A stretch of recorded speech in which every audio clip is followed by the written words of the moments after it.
నమస్తే శ్రీమాత్రే నమః శ్రీ గురుభ్యో నమః 7వ తారీఖు జూన్ నెల 2025 శనివారం నాటి దిన ఫలితాలు పంచాంగం ప్రకారము ఈరోజు పంచాంగము స్పెషల్గా ఈరోజు బక్రీద్ పండగ ప్రతి ఒక్కళ్ళకి ప్రేక్షకులలో బక్రీద్ శుభాకాంక్షలు తెలియజేసుకుంటున్నాను. అయితే శ్రీ విశ్వావసు నామ సంవత్సరం ఉత్తరాయణం గ్రీష్మ ఋతువు జ్యేష్ఠమాసం శుక్లపక్షం. ఈరోజు సూర్యోదయ సమయము తెల్లవారుజామున 5:44 సూర్యాస్తమ సమయం సాయంత్రం 6:45. ఈరోజు తిథి ద్వాదశి ఉదయం 7:18 వరకు. నక్షత్రం చిత్తా నక్షత్రం ఉదయం 9:33 వరకు. తదుపరి స్వాతి నక్షత్ర ప్రవేశము.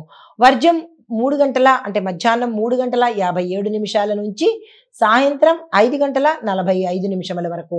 దుర్ముహూర్త సమయం ఉదయం 7:29 నుంచి ఉదయం 8:21 వరకు.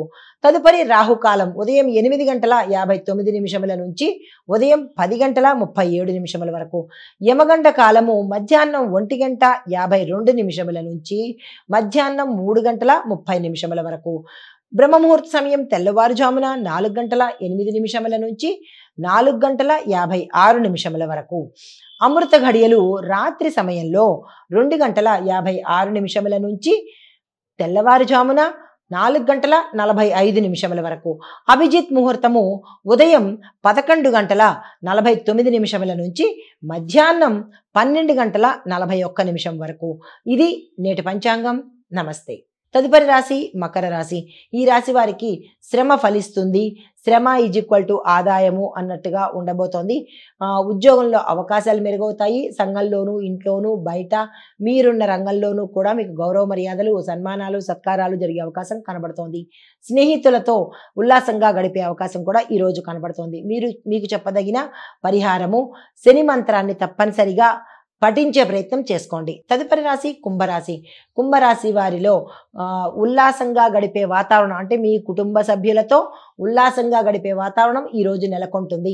నూతన ఆలోచనలు మీకు కలుగుతాయి. వాటికి మంచి జరిగే అవకాశం కూడా గోచరిస్తోంది.